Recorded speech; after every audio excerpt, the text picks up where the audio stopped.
Sir வணக்கம். வணக்கம் Sidi. Yes sir, நம்ம நேயர்கள் எக்கச்சக்கமான கேள்விகள் கூச்சிருக்காங்க. ஆமா. முடிஞ்ச அளவு நம்ம பதில் சொல்லுவோம் சார். சார், நீங்க இந்த மார்க்கெட் ஏறிடுச்சு, டெட் கேட் பவுன்ஸ் இதெல்லாம் வாய்ப்பு இருக்கா இல்லையான்னு போகதான் தெரியும்னு நீங்க சொன்னீங்க. ஆனா கடந்த 2 நாள் வச்சு அப்படி இல்லைங்கிறத நம்மளால புரிஞ்சுக்க முடியுதுங்கிறதும் நீங்க சொன்னீங்க சார். ஆமா. இப்ப அது ஆரம்பிச்சது, டெட் கேட் பவுன்ஸ் ஆரம்பிச்சது அப்படின்னா நம்ம அந்த மாதிரி ட்ரேடிங் பண்ணலாமா, இந்த ஸ்விங் ட்ரேடிங் எல்லாம் பண்ணலாமா அப்படின்னு கேட்டிருக்காங்க சார் ராமச்சந்திரன்கிற நேயர். நீங்க யாரு, உங்களுடைய ரிஸ்க் அப்பிடைட் என்ன, எவ்வளவு தூரம் நீங்க ரிஸ்க் எடுக்க ரெடி, சந்தை இறங்கும் பொழுது உங்களுடைய பிஹேவியர் எப்படி இருக்கும், ஏறும் பொழுது உங்க பிஹேவியர் எப்படி இருக்கும், யூஃபோரிக்கா இருக்கும், இறங்கும் பொழுது டிப்ரெஸ்டா இருக்கும் அப்படின்னா இந்த பக்கம் தலை வச்சே படுக்க கூடாது. ஏன்னா இட் இஸ் குவைட் நேச்சுரல். சந்தை ஏறும் பொழுது ஒரு சந்தோஷமா மன மகிழ்ச்சியா இருக்குது, இறங்கும் பொழுது ஒரு கவலையா இருக்குதுங்கிறது சாதாரணமான மனிதர்களுக்கு உள்ளது. அந்த மாதிரியான ஒரு உணர்வு இருக்குதுன்னா நம்ம இந்த ஸ்விங் ட்ரேட் பக்கமோ டே ட்ரேட் பக்கம், டே ட்ரேட் கம்ப்ளீட்டா ruled out, but swing trade பக்கம் வர்றது கூட தவிர்ப்பது நல்லது. ஸ்விங் ட்ரேட்லாம் யாருக்கு ஏற்றதுன்னா, இப்போ ஒரு விதத்துல ஸ்திதப்பிரஞன்னு சொல்லுவாங்க. அதாவது நல்லது கெட்டது எது நடந்தாலும் கிட்டத்தட்ட ஒரே மாதிரியான ஒரு ஆட்டிடியூட்ல மனநிலை, அதை இரண்டையும் சமமாக பாவிக்கக்கூடிய ஒரு பக்கம் இருக்கணும். பட் ஆனா அதை எப்படி கையாளணுங்கிற நாலேஜ் இருக்கணும். அந்த நாலேஜ் இருந்தா தான் நம்ம பண்ண முடியும். நம்ம இறங்கும் போது பேனிக் ஆயிட்டு ஏறும் பொழுது சந்தோஷப்படக்கூடிய ஆளா இருந்தோம்னா நம்ம புல் மார்க்கெட்டை மட்டும் தான் கணிக்கிறோம். ஸ்விங் ட்ரேடுங்கிறது ஈவன் இறங்கக்கூடிய சந்தையில கூட அவங்க பணம் பண்ணுவாங்க. சில சமயம் ஃபியூச்சர் ட்ரேட்ல வித்துட்டு கையில இருக்கக்கூடிய பங்குகளை இறங்கும் பொழுது வாங்குவாங்க. அது கவர்டு கால் அப்படின்னு சொல்றது. கையில ஏற்கனவே நீங்க அந்த பங்குகளை வைத்திருப்பீர்கள், அதை விற்கிறதுக்கு மனசு இல்ல, ஆனால் விலை கணிசமா அதிகரிச்சிருச்சுன்னு தெரியும் பொழுது ஃபியூச்சர்ஸ்ல போயிட்டு நீங்க வித்து வைக்கிறது, அல்லது அந்த ஆப்ஷன் இருக்கு இல்லையா, புட் ஆப்ஷனை வாங்கி வைக்கிறதுன்னு சொல்றது. அதாவது விற்பதற்கான ஒரு ஆப்ஷனை வாங்கி வைக்கிறது உயர்ந்த விலையில். அந்த விலை உயரும் பொழுது அந்த ஆப்ஷன் நீங்க பயன்படுத்திக்கலாம். பட் இறங்கும் பொழுது நீங்க குறைஞ்ச விலையில அதை நீங்க வாங்கி நீங்க அதை கவர் பண்ணிடலாம். சோ இந்த மாதிரியா ஸ்விங் ட்ரேட் பண்றதெல்லாம் ஒரு என்ன சொல்றது, இது ஒரு கெஸ் ஒர்க்கின் அடிப்படையில தான் பண்றது ஷார்ட் டேர்ம்ல. நான் எப்போதுமே சொல்லுவேன், நம்ம இது ரொம்ப பிரபலமான ஒரு பழமொழி என்னன்னா, ஷார்ட் டேர்ம்ல பங்குச்சந்தைங்கிறது ஒரு ஓட்டிங் மிஷின் மாதிரி. அது நம்முடைய கருத்தை பிரதிபலிப்பதாக இருக்கிறது. பங்குச்சந்தை குறித்த இந்த பங்கு ஏறும் இறங்கும் நம்முடைய கருத்து. அது உண்மையோ அல்லது அது ஏதாவது ஒரு ஃபண்டமெண்டல்ஸ் அடிப்படையில இல்ல. லாங் டேர்ம்ல நம்முடைய பங்குச்சந்தைங்கிறது எப்படின்னா ஒரு வெயிங் மிஷின் மாதிரி. வெயிங் மிஷின் உண்மையை மட்டும் தான் சொல்லும். நம்ம 70 கிலோனா 70 கிலோன்னு அது உண்மை. அது ஒப்பீனியனோ கருத்தோ கிடையாது. லாங் டேர்ம்ல அது வேற மாதிரி. ஷார்ட் டேர்ம்ல ஒப்பீனியன்ங்கிறதுனால ஒப்பீனியன்ங்கிறது மாறும். நேத்து ஒரு கட்சிக்கு ஓட்டு போட்டவங்க இன்னைக்கு வேற கட்சிக்கு ஓட்டு போடுவாங்க அப்படிங்கிறது ஒரு முறையும் நேத்து நல்ல கட்சியா தெரிந்தது இன்னைக்கு கெட்ட கட்சியா தெரியும், அல்லது மோசமான கட்சியா தெரிந்தது இன்னைக்கு நல்ல கட்சியா தெரியும், கம்பேரிட்டிவா ஒப்பீட்டு அடிப்படையில. இதெல்லாம் நம்ம இந்த காம்ப்ளிகேஷன்ஸ் புரிஞ்சுக்கிட்டவங்க தான் ஸ்விங் ட்ரேடிங்ல என்டர் பண்ணணும், மற்றவங்க பண்ணக்கூடாது. ஸ்விங் ட்ரேடுங்கிறது என்ன அடிப்படையில பெண்டலம், நான் சொல்லியிருக்கேன், கடிகாரத்தினுடைய பெண்டலம் இடது பக்கம் ஒரு வேகமா போகும்பொழுது திரும்ப மீண்டு வரும்பொழுது நடுவுல நிக்காது, வலது பக்கத்திற்கு போகும். அப்ப நீங்க அந்த ஒரு ஏறினது இறங்கும் பொழுது நடுவில் நிக்காம ரொம்ப இறங்கும் பொழுது வாங்கிட்டு திரும்ப ஏறும் பொழுது விற்கிறதுங்கிறது இது ஒரு ஜட்ஜ்மெண்டல் கால் தான். இது கவனமா இருக்கணும். பண்ணக்கூடாதுன்னு நான் சொல்ல மாட்டேன், பட் தவிர்ப்பது நல்லது. உங்களுக்கு ரிஸ்க் அப்பிடைட்டும் அதற்கான டீப் பாக்கெட்ஸும் இருந்தாலொழிய இந்த பக்கம் தலை வச்சு கூட படுக்காதீங்க. லாங் டேர்ம் இன்வெஸ்ட்மெண்ட் தான் நல்லது. சார், ஆனந்த் ராஜுங்கிற நேயர் இந்த பிஇ ரேஷியோ மைனஸ்ல வருது, மைனஸ்ல அதிகமா இருப்பது ஆபத்தானதா? பிஇ ரேஷியோனா முதல்ல என்னன்னு புரிஞ்சுக்கணும். பிரைஸ் டு ஏர்னிங் ரேஷியோ, அதாவது ஒரு பங்கினுடைய விலை அந்த பங்கு ஈட்டக்கூடிய லாபத்தை போல் எத்தனை மடங்கு வணிகமாகிறது அப்படிங்கிறது தான். ஒரு நிறுவனத்துல 10 பங்குகள் இருக்கு, அந்த நிறுவனம் 20 ரூபாய் லாபம் ஈட்டுகிறது அப்படின்னா அந்த 20 ரூபாயும் யாருக்கு உரிமையானது? அந்த 10 பங்குதாரர்களுக்கு அல்லது 10 பங்குகளுக்கு உரிமையானது. அந்த 10 பங்குகள்ல ஒருத்தர் 4 பங்குகளை வச்சிருக்கலாம், இன்னொருத்தர் 6 பங்குகளை வச்சிருக்கலாம். 4 பங்கு வச்சிருக்கவருக்கு அதுல 40% போய் சேரும், 6 பங்கு வச்சிருப்பவருக்கு அதுல 60% போய் சேரும். அந்த 20 ரூபாயில் அதற்கு உரிமையானவர். அது எப்படின்னு பாத்தீங்கன்னா, இப்ப 4 பங்கு வைத்திருப்பவருக்கு அந்த 20 ரூபாயில் 8 ரூபாய் சேரும், 6 பங்கு வைத்திருப்பவருக்கு 12 ரூபாய் அந்த லாபம் உரிமையாகிறது. மொத்தமா பாத்தீங்கன்னா 10 பங்கு. அப்ப பங்கு ஒன்று ஈட்டிய தொகை அப்படி லாபம் அப்படின்னு பார்த்தா 2 ரூபாய். 20 ரூபாய் லாபம், 10 பங்குகள், ஒரு பங்கு ஈட்டிய லாபம் 2 ரூபாய். 4 பங்கு வச்சிருக்கவருக்கு 8 ரூபாய் போகுது, 6 பங்கு வச்சிருக்கவருக்கு 12 ரூபாய் போகுது. சோ இந்த பங்கு ஒன்று ஈட்டிய லாபம்ங்கிறது தான் ஏர்னிங்ஸ் பெர் ஷேர், இபிஎஸ். இந்த இபிஎஸ் போல் எத்தனை மடங்கு சந்தையில் அந்த பங்கினுடைய விலை இருக்குங்கிறது பிரைஸ் டு ஏர்னிங் ரேஷியோ. நம்ம பார்த்தா 2 ரூபாய் இந்த பங்கினுடைய இபிஎஸ், ஏர்னிங் பெர் ஷேர். இந்த பங்கு ஒன்று ஈட்டிய தொகையை போல் எத்தனை மடங்கு வணிகமாகிறது? உதாரணமாக அந்த பங்கினுடைய விலை 20 ரூபாய்னு வச்சுக்கோங்க. சந்தையில 20 ரூபாய்க்கு வணிகமாகிறதுனா 2 ரூபாய் லாபம் ஈட்டியது ஒரு பங்கு ஒன்றுக்கு 20 ரூபாய்க்கு வணிகமாகிறதுனா பிரைஸ் டு ஏர்னிங் ரேஷியோ 10. அது ஈட்டிய லாபத்தை போல், பங்கு ஒன்று ஈட்டிய லாபத்தை போல் 10 மடங்கு வணிகமாகிறது. இதே 40 ரூபாய் அப்படின்னு வச்சுக்கோங்க. அந்த பங்கு ஒன்று 2 ரூபாய் ஈட்டி இருக்கு, ஆனா 40 ரூபாய்க்கு வணிகமாகிறதுனா எவ்வளவு சிபி? சார் டக்குன்னு சொல்லுங்க சார், இன்னொரு டைம் சொல்லுங்க சார். 20 மடங்கு.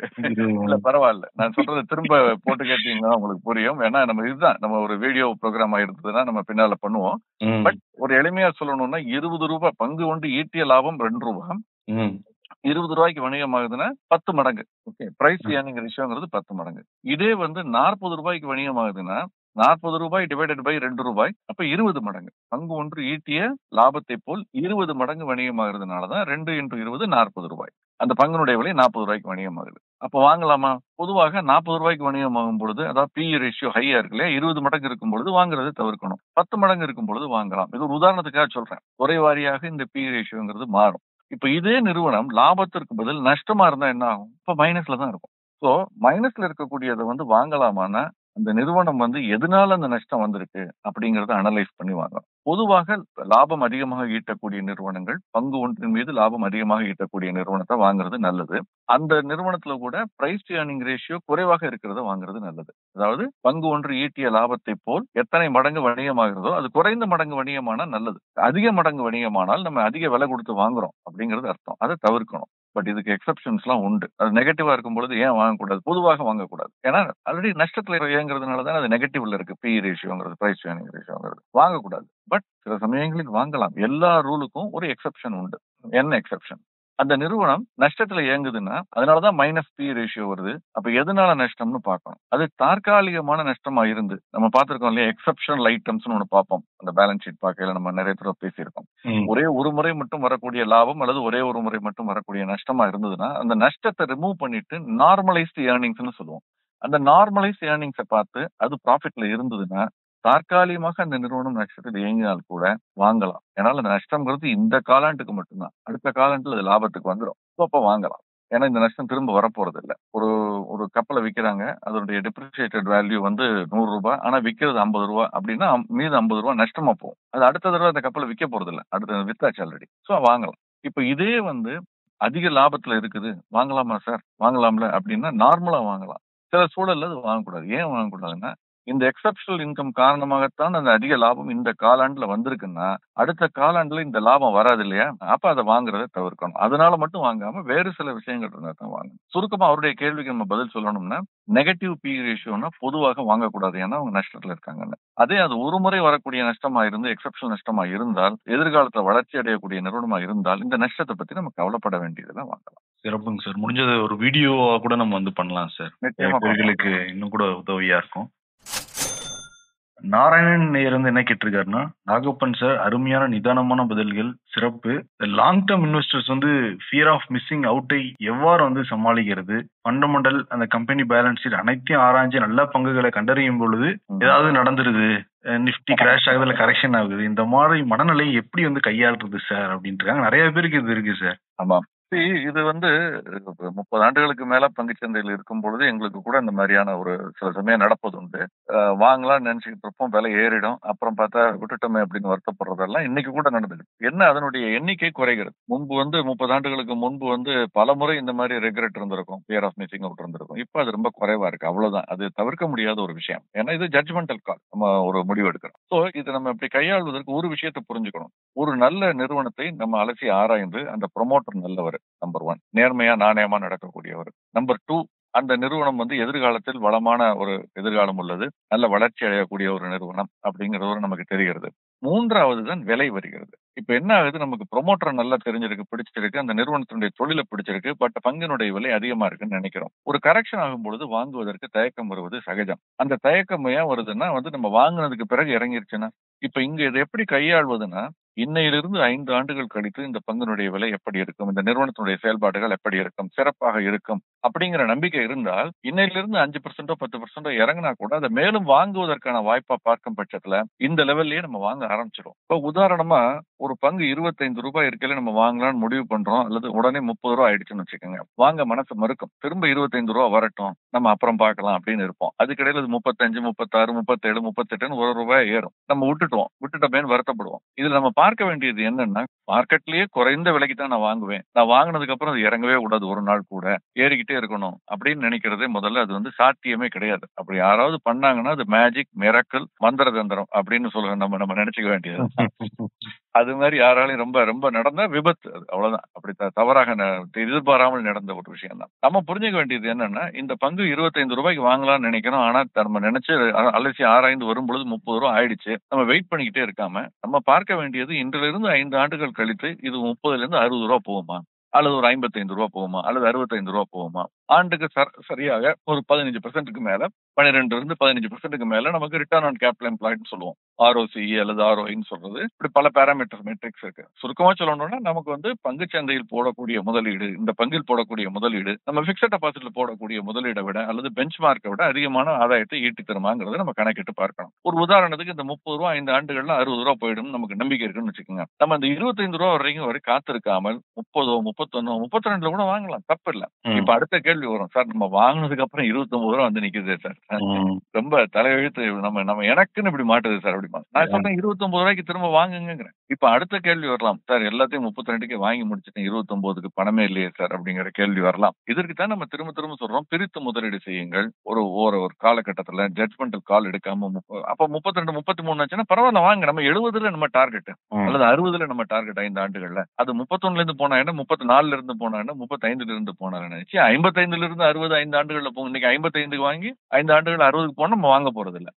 நம்ம எதிர்பார்க்கறது 30ல இருந்து 60. அது 35 இருந்தானே, 25 இருந்தானே. சோ அந்த கடைசி 1 ரூபாய் இல்ல சார். நிறைய பேர் சொல்றதை நான் கேட்டிருக்கேன். சார் அந்த 30 ரூபாய் வரும்னு வெயிட் பண்ணேன் சார், கரெக்டா 31 டச் பண்ணிட்டு மேல ஏறிடுச்சு சார். அந்த 1 ரூபாய்க்கு விட்டுருப்பாங்க.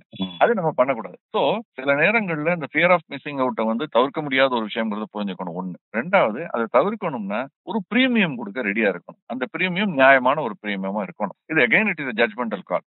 நம்ம 31க்கு வாங்கினதுக்கு அப்புறம் 26க்கு வராதுன்னு சொல்ல முடியாது, வாங்கணும். அப்ப நம்ம மாதாந்திர சம்பளக்காரர்களோ ஒரு மாதம் வாடகை வருது அதுல இருந்து வாங்க முடிஞ்சவர்கள் பிரித்து வாங்கலாம். அது அவங்களுக்கு இந்த பிரச்சனையே வராது. இந்த லம்சம் இன்வெஸ்ட்மெண்ட் பண்ண நினைக்கிறவங்களுக்கு தான் இந்த மாதிரி வந்து ஒரு பயம்ங்கிறது பொதுவாக வரும். அவங்க வந்து அதை வெளிவரதுக்கு நம்மளை பழக்கப்படுத்திக்கிறதன் மூலமாக தான், இந்த மாதிரியான சில ஸ்ட்ராட்டஜிஸை வச்சுக்கிறதன் மூலமாக தான் அதை பண்ண முடியும். இன்னொரு முக்கியமான விஷயத்தை புரிஞ்சுக்கணும், இந்த பங்கை விட்டுட்டதுனால வேற பங்கே சந்தையில் இல்லைன்னுலாம் கிடையாது. அதே துறையில் வேறு சில நல்ல பங்குகள் கூட அந்த விலை நியாயமான விலையில கிடைக்கக்கூடும். அதை நம்ம வந்து பேரலா 4 ஆப்ஷனை வச்சுக்கிட்டு எந்த ஆப்ஷன் நம்மளுக்கு ஒர்க் அவுட் ஆகுதோ அந்த பங்கை வாங்குறது நல்லது. சிறப்புங்க சார். இதுல இன்னொன்னு இருக்கு சார். நிறைய பேர் வாங்கிடுவாங்க. இப்ப 31, 32 வாங்கிடுறாங்க. ஆமா. ஆனா என்னன்னா அது விலை அதிகமா இருக்கும். நம்ம ஒரு 100 பங்கு வாங்கியிருப்பாங்கன்னு வச்சுக்கோங்க சார், அது ஒரு வருஷத்துலயே 60 ரூபா 70 ரூபா போயிருக்கும். அடடா நம்ம ஒரு 300, 400 வாங்கி போட்டுருக்கலாமே அந்த ஷேருங்கிறது தோணும் சார். அதுக்கு இதே தானா சார்? இதேதான், இது நிச்சயமா. அதாவது எனக்கு நல்லா நினைவு இருக்கு, ஒரு கிளையண்ட் ஒரு இன்வெஸ்டர் வந்து கேட்டாரு, சார் நான் வந்து ஒரு 5 பங்குகள் வாங்கினேன். ஒரு உதாரணத்துக்கு சொல்றேன், EID பேரி வாங்கினேன் 150 ரூபாய்க்கு, ஐடிசி வாங்கினேன் 175 ரூபாய்க்கு, 100 பங்குகள் வாங்கினேன். ஐடிசி 2 மடங்கு ஆச்சு 4 வருஷத்துல. எனக்கு ரொம்ப சந்தோஷம் சார். 4 ஆண்டுகள்ல 2 மடங்குங்கிறது வந்து நல்ல வருவாய். சிம்பிள் ரேட்ல கூட 25%, CAGR போட்டா 20% அந்த மாதிரி நல்ல ரிட்டர்ன் வரும். ஆனால் அதே EID பேரியை நான் 150 ரூபாய்க்கு வாங்கியிருந்தேன்னா இன்னைக்கு 700, 200 ரூபாய்க்கு மேல போயிடுச்சு சார். நான் வந்து இந்த 100 கூட EID பேரியா வாங்கியிருக்கலாமா அப்படின்னு. நான் இதற்கு வேற ஒரு உதாரணம் பாருங்க. நீங்க இந்த 100 EID பேரிக்கு பதில் அல்லது 100 ஐடிசிக்கு பதில் நீங்க வந்து ஒரு 100 வேற ஒரு பங்குகளை வாங்கியிருந்தீங்கன்னு வச்சுங்க, ரொம்ப மோசமான பங்குகளை, நான் பேர் சொல்ல விரும்பல. அந்த பங்கு வந்து நாளைக்கு 100 ரூபாய் இருந்து இன்னைக்கு 10 ரூபாய் இருக்கும். அப்ப என்ன ஆகுது? இது யாருக்கு தெரியும்? இந்த 150 ரூபாய் மேல ஏறும்னோ 5 மடங்கு ஆகும்னோ அல்லது இந்த 175 ரூபாய் 2 மடங்கு ஆகும்னோ யாருக்கு தெரியும்? சோ அதெல்லாம் வந்து ஜட்ஜ்மெண்டல் கால். அது வந்து ரொம்ப அலசி ஆராய்ந்து பங்குச்சந்தையில் பல ஆண்டுகள் இருக்கக்கூடிய மிகப்பெரிய நிறுவனங்கள் கூட முடியாதுங்கிறதுனாலதான் அவங்க ஒரு பங்குல முதலீடு செய்யாமல், நல்லா யோசிச்சு பாருங்க, உங்களுக்கு ரொம்ப தைரியம், ரிஸ்க் எடுக்கக்கூடிய பக்குவம், நிறைய பணம், உங்களுக்கு திறமை, அலசி ஆராய்ந்து முதலீடு செய்யக்கூடியவர் இருந்தா இருக்கிறதுலே பெஸ்ட் 3000, 4000 பங்குகள்ல ஒரே ஒரு பங்குல எல்லா பணத்தையும் போட்டுட்டு இருக்கலாம்ல. ஏன் பெரிய பெரிய நிறுவனங்கள் கூட அப்படி பண்றது இல்ல? JP மார்கனா இருக்கட்டும், மெரில் லிஞ்சா இருக்கட்டும், அல்லது இங்க இருக்கக்கூடிய ICICI அல்லது HDFC அல்லது பிர்லாஸ், எல்லாருமே ஏன் வந்து பல பங்குகள்ல பிரித்து முதலீடு செய்கிறார்கள்? It is called a process of risk mitigation. எதிர்பாராத நிகழ்வுகள் காரணமாக, அது போராக இருக்கலாம் அல்லது அரசனுடைய கொள்கை மாறுதல்களாக இருக்கலாம். சுகர் இம்போர்ட் பண்ணக்கூடாதுன்னு திடீர்னு ஒண்ணு வந்ததுன்னு வச்சுங்க, அல்லது ஏற்றுமதி செய்யக்கூடாதுன்னு ஒண்ணு சொல்றாங்க. அப்ப சுகர் விலை படுத்துருச்சுன்னா ஏற்றுமதி செய்யக்கூடாதுன்னு ஒரு தடை விதித்து அல்லது அந்த மாதிரியான சில சலுகைகளை வித்ரா பண்ணாங்கன்னா படுத்துரும். அப்ப சுகர் இந்த EID பேரிங்கிறது 150ல இருந்து 75 கூட வந்துடும், 50க்கு வந்துடும். அப்ப என்ன பண்ணுவீங்க நீங்க? இதே EID பேரி 10 ஆண்டுகளுக்கு 30 ஆண்டுகளுக்கு முன்பு 15 ரூபாய் 20 ரூபாய் இருந்த காலகட்டம்லாம் உண்டு. சோ அப்படி நம்ம வந்து ஒரு அந்த ரிஸ்கை மிட்டிகேட் பண்றதுக்கு தான் பல துறை சார்ந்த பங்குகளில் பல இதுல பிரித்து நம்ம முதலீடு செய்யறோம். ஒன்னு இறங்கினாலும் இன்னொன்னு ஏறி நம்மளை காப்பாத்துங்கிறது. இன்னொரு காலகட்டத்துல பார்த்தா ஐடிசி ஒருவேளை ஏறி இருக்கலாம், ஏடி பேரி குறைஞ்சிருக்கு. இப்போ உதாரணமா பாத்தீங்கன்னா ஐடிசி வந்து ₹500 ₹525 இருந்து ₹400 இருக்கு. ஸோ 20% குறைஞ்சிருக்குன்னு வச்சுக்கலாம். அதே ஏடி பேரி கிட்டத்தட்ட ₹950 போனது ₹675 வரைக்கும் வந்துருச்சு. 25% டவுன். ஸோ இறங்கும் பொழுது ஐடிசியை விட ஏடி பேரி அதிகமா இறங்கி இருக்கு. அப்ப அந்த புள்ளியில இருந்து பார்த்தால் அது மோசமான பங்குன்னு சொல்றதா? அப்படிலாம் நம்ம சொல்ல முடியாது. பிரித்து முதலீடு செய்வதுங்கிறது ரிஸ்கை மிட்டிகேட் பண்றதுக்கு. அதனால வந்து இந்த உங்களுடைய கேள்விக்கு பாத்தீங்கன்னா அந்த மாதிரியான ஒரு மனநிலை வர்றது இயல்பு. ஆனால் அதை நம்ம கையாள அது அப்படித்தான். நமக்கு சில பேர் அதுதான் சொல்லுவாங்க, எனக்கு வாட்சது இவ்வளவுதாங்கிறாங்களே. சம்டைம்ஸ் அப்படி நினைச்சுக்கிறது கூட தப்பு இல்லைன்னு நான் நினைக்கிறேன். ஜென் மனநிலையில் இருக்கணும் பங்குச்சந்தைக்கு வரவங்க. கட்டாயமா நான் சொல்றதோட எளிமையா சொல்லிட்டீங்க. ரொம்ப நான் நிறைய பேர் பார்த்திருக்கேன். விபாசனா யோகான்னு ஒரு மிகப்பெரிய முதலீட்டாளர் புனேல இருக்காரு. அவர் இது வந்து 10 நாள் அப்புறம் 30 நாள்லாம் பண்ணிட்டு வந்திருக்காரு. அவர் சொன்னார் என்கிட்ட, துர்கேஷாங்க, அவர் வந்து என்னுடைய மனநிலை அப்படித்தான் இருக்கும் அப்படின்னாரு. அப்பதான் நம்ம வந்து ரொம்ப பேலன்ஸ்டான ஒரு எமோஷன் இல்லாமல், ஒரு அட்டாச்மெண்ட் இல்லாமல், பயஸ் இல்லாமல் ஒரு முடிவை நம்ம எடுக்க முடியும் முதலீட்டுல. நான் சொல்றேன், அரசியலை கலக்காதீர்கள் பலமுறை நான் திரும்ப திரும்ப சொல்றதுக்கு அதுதான். ஏன்னா நம்ம அரசியலில் கலக்கும் பொழுது நமக்கு வேணுங்கிற கட்சி இருக்கும் பொழுது நம்ம பங்குச்சந்தை நல்லா இருக்குன்னு நினைப்போம், வேண்டாத இருக்கும் பொழுது இந்தியா மோசமா போயிடும் நினைப்போம். இந்த மாதிரியான பக்குவத்துல நல்ல வாய்ப்புகளை இழந்துருவோம் அல்லது தவறான முதலீடுகளை நம்மளை ஈடுபடுத்திக் கொள்வோம். ஸோ ஜென் மனநிலைங்கிறது இந்த மாதிரி பல பயஸ்ல இருந்து நம்மளை வந்து விடுவித்துக் கொள்வதற்கு உதவும். கரெக்டா சொல்லிருக்கீங்க. நன்றிங்க சார். சார் திவாங்கிற ஒரு நேர் என்ன கேட்டிருக்காருன்னா, my dad is having few shares physical certificate of global trust bank which he purchased in 90s. Can we sell it now? முடியாது. ஏன்னா நான் இதை பத்தி நீங்க நிறைய டீட்டெயில்ஸ் தரவுகள் அவைலபிளா இருக்கு பொது வெளியில.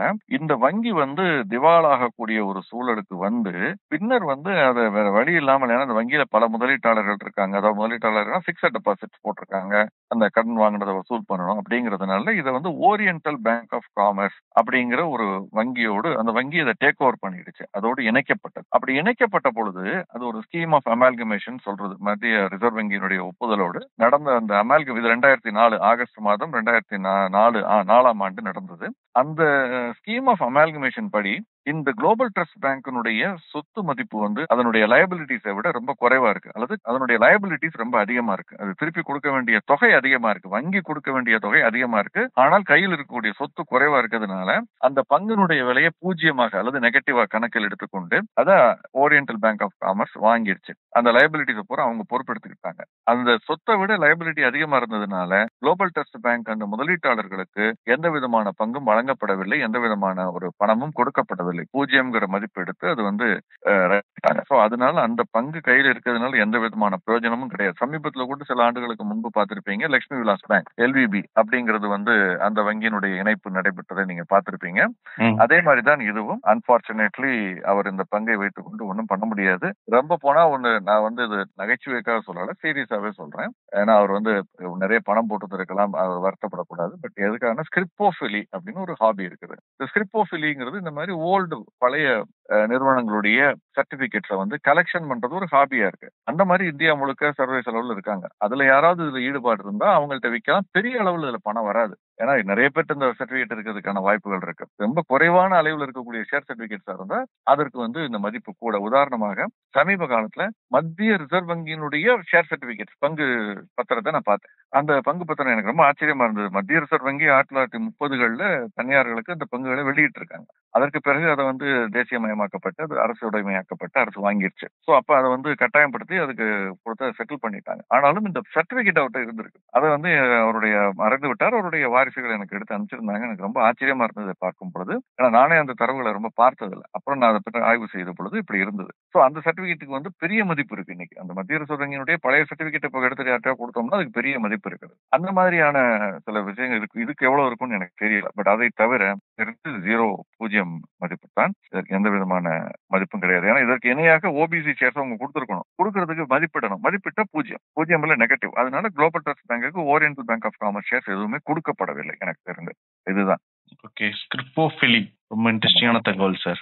ஸ்டாம்ப் கலெக்ஷன் மாதிரி இது கலெக்ட் பண்றதுக்கு ஒரு பெரிய டீம் இருக்காங்க உலகம் முழுக்க. ஆமா ஆமா ஆமா ஆமா, சிறப்புங்க சார். தயா சரணுங்கிற நேயர் ஒரு கருத்து வந்து பதிவிட்டிருக்காரு. அதுக்கு நிறைய பேர் லைக் எல்லாம் போட்டிருக்காங்க. ஐயா, இவ்வளவு தகவல்களை எங்கிருந்து பெறுகிறீர்கள்? எங்களுக்கும் சொன்னால் உதவியாக இருக்குமே. நம்ம நிறைய தடவை சொல்லியிருக்கோம். பட் ஐ திங்க் தொடர்ந்து நம்ம நிகழ்ச்சியை நிறைய பேர் பாக்குறது இல்ல. சில பேர் பாக்குறாங்க, பட் சில பேர் அப்பப்ப நேரம் கிடைக்கணும் இல்லையா? அதனால நம்ம சொல்லியிருக்கோம். முக்கியமாக தரவுகள்ங்கிறது 2 சோர்ஸ் பேசிக்கலா. ஒன்று வந்து பிரைமரி சோர்ஸ், ரெண்டாவது செகண்டரி சோர்ஸ். பிரைமரி சோர்ஸ்ங்கிறது தான் ரொம்ப ஆத்தென்டிக். இந்த பிரைமரி சோர்ஸ் என்னன்னா, ஒரு நிறுவனம் குறித்த தகவல்களை பெறுவதற்கு பங்குச்சந்தையில் பட்டியலிடப்பட்ட ஒரு நிறுவனம் குறித்த தகவல்களை பெறணும்னா, அந்த நிறுவனத்தினுடைய இணையதளத்திற்கே போனீங்கன்னா, அங்க இன்வெஸ்டர் ரிலேஷன்ஷிப் அப்படிங்கிற ஒரு பர்டிகுலர் இது இருக்கும். அந்த மெனுல போயிட்டு நீங்க கிளிக் பண்ணி பார்த்தா அதுல வந்து நீங்க பார்க்கலாம். அதுல வந்து லாஸ்ட் காலாண்டு முதலீடு முடிவுகள், அப்புறம் வந்து அஹ், ஆண்டு முடிவுகள், அப்புறம் இன்வெஸ்டர் பிரசன்டேஷன், கால் டிரான்ஸ்கிரிப்ட்னு சொன்னோம் இல்லையா? முதலீட்டாளர்களோடு கான்ஃபரன்ஸ் கால் பண்ண அந்த டிரான்ஸ்கிரிப்ட், அதனுடைய தரவுகள், வாய்ஸ் ரெக்கார்டிங், இந்த மாதிரி பல விஷயங்கள் அங்க கிடைக்கும். அது அப்படியே Bombay stock exchange, national stock exchange, இந்த மும்பை பங்குச்சந்தை, தேசிய பங்குச்சந்தையினுடைய இணையதளங்களுக்கு போனீங்கன்னா bseindia.com, NSEindia.com, இந்த 2 இணையதளங்களுக்கு போனால் அந்த நிறுவனத்தினுடைய பெயரை மேல இருக்க டிராப் பாக்ஸ்ல போட்டீங்கன்னா அதுக்குள்ள போய் இது முழு விவரங்களை நீங்க பார்க்க முடியும். இதெல்லாம் பிரைமரி சோர்ஸ். இது மாதிரி செபியினுடைய இணையதளத்துல சில தரவுகள் உங்களுக்கு கிடைக்கும். CDSL India, central depository services limited, NSDL India limited, அவங்களுடைய வெப்சைட், இதெல்லாம் பிரைமரி சோர்சஸ். செகண்டரி சோர்சஸ்ங்கிறது என்ன அப்படின்னு பாத்தீங்கன்னா, இப்ப நம்ம நாணயம் விகடன்ல நம்ம நிறைய தரவுகளை கொடுக்குறோம்.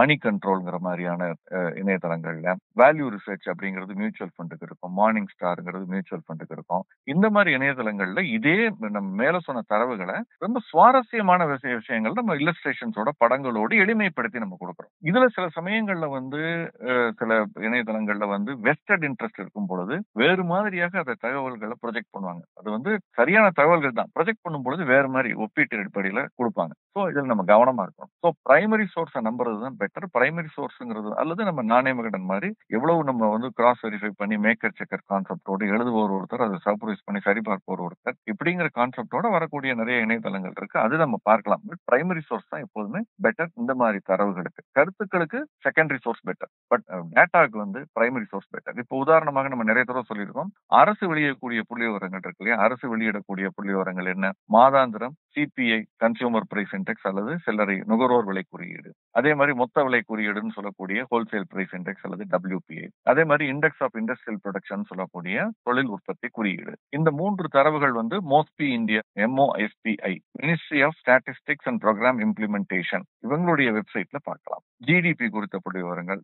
இது போக PIB அப்படின்னு சொல்லக்கூடிய பிரஸ் இன்ஃபர்மேஷன் பியூரோ, அவங்க வெப்சைட்லயும் இது ரிலீஸ் பண்றாங்க. ஸோ இது நீங்க இந்த வெப்சைட்ல போனா அரசு இம்போர்ட் எக்ஸ்போர்ட் குறித்த கரண்ட் அக்கௌண்ட் டெபிசிட், நடப்பு கணக்கு பற்றாக்குறை, ஏற்றுமதி இறக்குமதி குறித்த பற்றாக்குறை, இந்த புள்ளி விவரங்களும் அந்த மோஸ்பியினுடைய வெப்சைட்ல பார்க்கலாம். அது ரொம்ப ஆத்தென்டிக்கான இன்ஃபர்மேஷன். அதுல வந்து பல விவரங்கள் கொடுத்துருக்கிறது பலமுறை விவாதித்திருக்கிறோம். ஸோ இதெல்லாம் சோர்ஸ் ஆஃப் இன்ஃபர்மேஷன். வேணா ஒரு தடவை நமக்கு நேரம் கிடைக்கும் பொழுது நம்முடைய ஒரு லிங்க்ல கீழே எங்கேயாவது போட முடியுமான்னு பார்க்கலாம். அப்ப கூட ஒரு ப்ரோக்ராம்ல தான் போடுவோம், நம்ம எல்லா ப்ரோக்ராம்லையும் பார்க்க முடியாது. தொடர்ந்து பார்க்கும் பொழுது நம்ம தெரிஞ்சுக்குவோம். நிச்சயம் சார். கார்த்திக் சுப்பையாங்கிற நேயர் வந்து, நாகப்பன் சார், நீங்க கூறிய சேமிப்பு முதலீடு தகவல் களஞ்சியம் என்ற புத்தகத்தை படித்து விட்டேன். இது பிகினிங் முதல் நிறைய தகவல்கள் இருக்கிறது. மேலும் ஏதாவது புத்தகம் நீங்கள் ரெக்கமெண்ட் செய்யவும். நீங்க போன வாரம் சொன்ன புக்கு நிறைய பேர் ஒரு வாரத்துல படிச்சே முடிச்சுட்டாங்க சார். நிறைய புத்தகங்கள் வந்திருக்கு. நம்ம தமிழ்ல உள்ள புத்தகங்களை முதல்ல சொல்றான்னு பாக்குறோம். எளிமையான விஷயங்கள், எல்லோரும் படிக்கக்கூடிய விஷயங்கள், ஃபியூச்சர்ஸ் அண்ட் ஆப்ஷன்ஸ், டெரிவேட்டிவ்ஸ் பத்தி எல்லாம் பேசாமல் எல்லோரும் படிக்கக்கூடிய புத்தகங்களா சொல்லலாங்கிறதுனால இன்று நான் சொல்லக்கூடிய ஒரு புத்தகம் என்னன்னா, பிசினஸ் சமூகங்கள். இந்த பிசினஸ் சமூகம்ங்கிறது வந்து தமிழ்நாட்டில் இருக்கக்கூடிய தொழில் துவங்கிய சமூகங்களை பற்றி, அது வந்து ஒரு ஜாதி ரீதியாக மத ரீதியாக இல்லாமல் அந்த ஒரு குறிப்பிட்ட சமூகங்களிலிருந்து அவங்க எப்படி முன்னுக்கு வந்தார்கள், எந்த மாதிரி தொழிலை ஆரம்பித்தார்கள் அப்படிங்கறத சொல்லக்கூடிய ஒரு புத்தகம். இந்த புத்தகத்தை எழுதியவர் நம்முடைய நாணய விகடனுடைய ஆசிரியர் AR குமார். AR குமார் வந்து பல சமூகங்கள், தமிழ்நாட்டில் இருக்கக்கூடிய பல சமூகங்களை ஆராய்ந்து அவங்க எந்த மாதிரியான, எப்படி வந்து ஒரு பின்னணியில் இருந்து, எந்த ஊர்ல இருந்து, எந்த கிராமங்களில் இருந்து என்ன மாதிரியான படிப்புகளை படித்து 100 ஆண்டுகளுக்கு முன்பே ஆரம்பித்து எப்படிப்பட்ட பெரிய பெரிய நிறுவனங்கள், அது TVS இருக்கட்டும், முருகப்பா குழுமமாக இருக்கட்டும், ராணே குரூப்பா இருக்கட்டும், இப்படி பல நிறுவனங்கள் வந்து ஆரம்பிக்கப்பட்டிருக்கு தமிழ்நாட்டில் இருந்து. சோ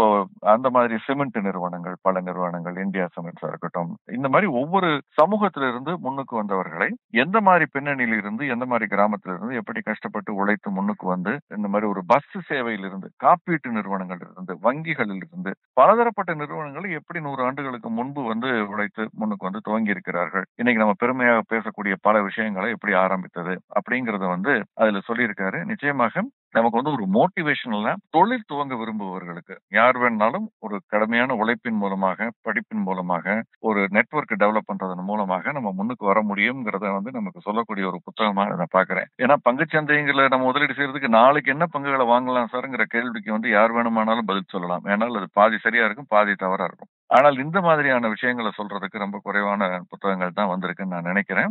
இது ஒரு கவனமாக ஒரு ஒரு கத்தி மீது நடப்பது போல் எந்த ஒரு சமூகத்தையும் தூக்கி நிறுத்தாமல் அவங்க அதிலிருந்து வந்து அந்த தொழில் ரீதியாக அதை எப்படி முன்னுக்கு வந்தாங்கிறத மட்டும் சொல்லியிருக்கிறதுனால இந்த புத்தகம் வந்து நிச்சயமா எல்லாருமே படிக்க வேண்டிய ஒரு புத்தகம். ஏன்னா பங்குச்சந்தை மட்டும் இல்லாமல் தொழில் பிசினஸ்ல ஈடுபட்டிருப்பவர்கள், சிறு குறு தொழிலில் ஈடுபட்டிருப்பவர்கள் எல்லாருக்குமே வந்து இதுல வந்து ஒரு மோட்டிவேஷனல், ஒரு உற்சாகம் அளிக்கக்கூடிய, ஒரு நம்பிக்கை அளிக்கக்கூடிய ஒரு புத்தகமா இருக்குதுன்னு நான் நினைக்கிறேன். இதை நான் பரிந்துரைக்கிறேன். சிறப்புங்க சார். இன்னைக்கு வந்து உண்மையாலுமே நீங்க வந்து தகவல் களஞ்சியமா நிறைய விஷயங்கள் வந்து எங்களுக்கு கொடுத்துருக்கீங்க சார், முதலீட்டாளர்களுக்கு, பார்வையாளர்களுக்கு. நன்றி சிவி. ரொம்ப நன்றி sir. Thank you so much sir. மேலும் நாணயம் விகடன் யூடியூப் சேனல்ல வரப்போற பிசினஸ் மற்றும் பினான்ஸ் சம்பந்தமான வீடியோக்களை உடனே பார்க்க இந்த வீடியோ கீழே உள்ள சப்ஸ்கிரைப் பட்டனை கிளிக் பண்ணுங்க அண்ட் மறக்காம அந்த பெல் ஐக்கனையும் கிளிக் பண்ணிடுங்க.